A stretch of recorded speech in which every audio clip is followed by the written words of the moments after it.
शगुन, अब पूरा दिन आंगन ही लिपती रहेगी या चूल्हे चौके का भी कुछ करेगी? तेरे बापू फल खोल कर आते ही होंगे। बिस्नी की जल्लाहट का आशा पर कुछ असर नहीं हुआ। अपने आप में कोई हल्के हल्के गुनगुनाते हुए आशा तो बस आंगन गोबर से लिपे जा रही थी।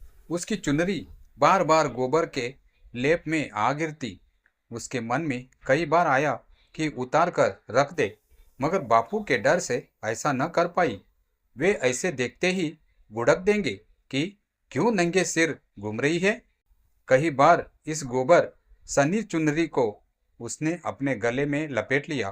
कांच की गुड़िया को भी थोड़ा बहुत गोबर लग गया था। उसे इतनी अच्छी लिपाई न आती थी जितनी अच्छी उसकी माँ बिस्नी को। वैसे तो घर के कमरों, रसोई तथा बरामदे में फर्श था, मगर घर का आंगन, पशुओं का बाड़ा तथा एक कोने में स्थित कड़ियों वाला कमरा कच्चा था, जिनकी लिपाई करनी पड़ती थी। आशा को कभी कभार यूं गोबर की लिपाई करनी अच्छी लगती थी। बिस्नी तो मीन मेक निकालती रहती, कहती गोबर अधिक मिला दी। कई बार आशा दिन चढ़े तक लिपती रहती तो उसकी माँ डांटती, इतनी भी अक्ल नहीं तुझे कि धूप में लिपा हुआ फट जाएगा।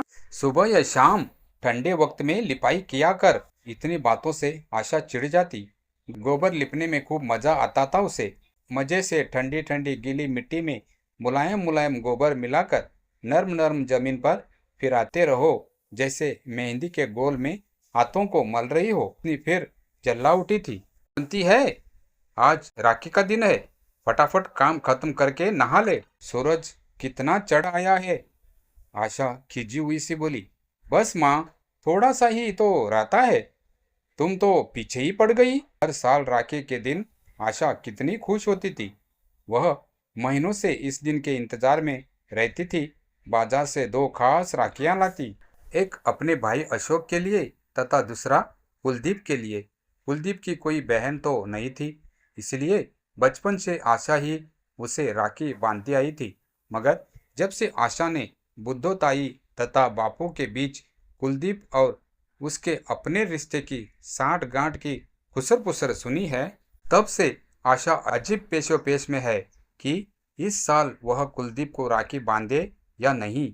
राखियां तो इस बार भी वह दो ही लेकर आई थी, मगर न जाने क्यों उसके मन में अजीब सी घबराहट हो रही थी कि वह कुलदीप के सामने राखी लेकर कैसे जाएगी।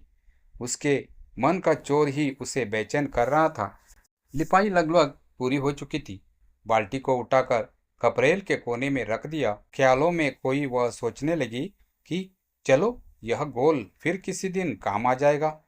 वह उठी, गोबर सने हाथ धोकर नहाने के लिए हैंडपंप से पानी निकालने लगी। आज वह उदास और बहुत थकी थकी सी थी। सोचने लगी कि इतने वर्ष वह यूं ही कुलदीप को राखी बांधती रही, मगर जब से उसने होश संभाला है, कुलदीप को भैया कहकर नहीं बुलाया। बस उसे इसी बात का संतोष था। रात तो जब से कुलदीप से अपने रिश्ते की बात सुनी है, तब से वह उड़ती रहती है।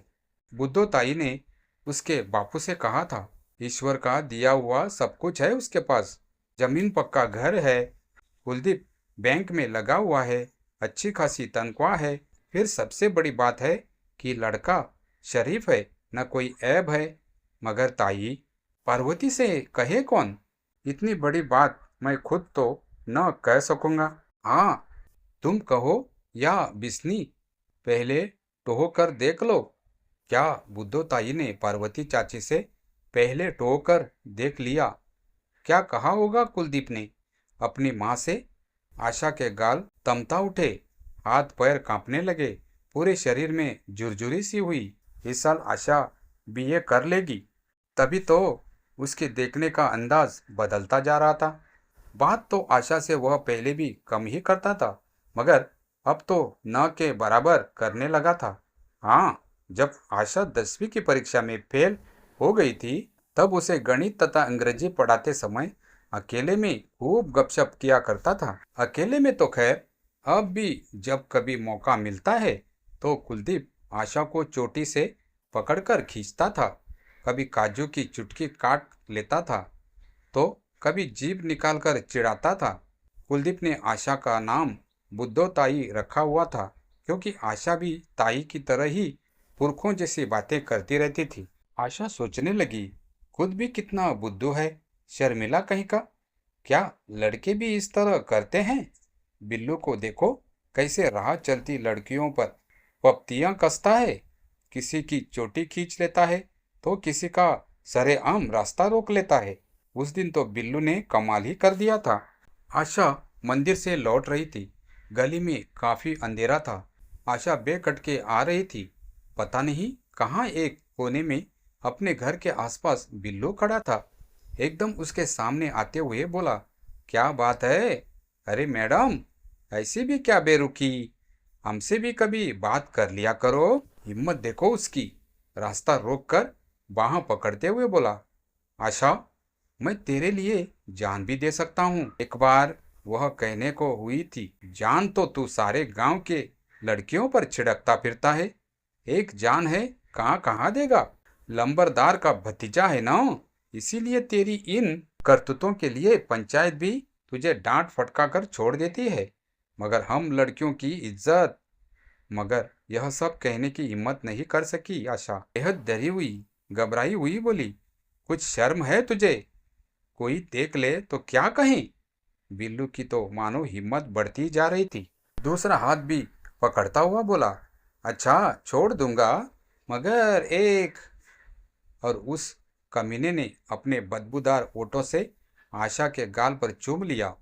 पूरी शक्ति लगाकर बड़ी मुश्किल से वह उससे छूटकर भागी।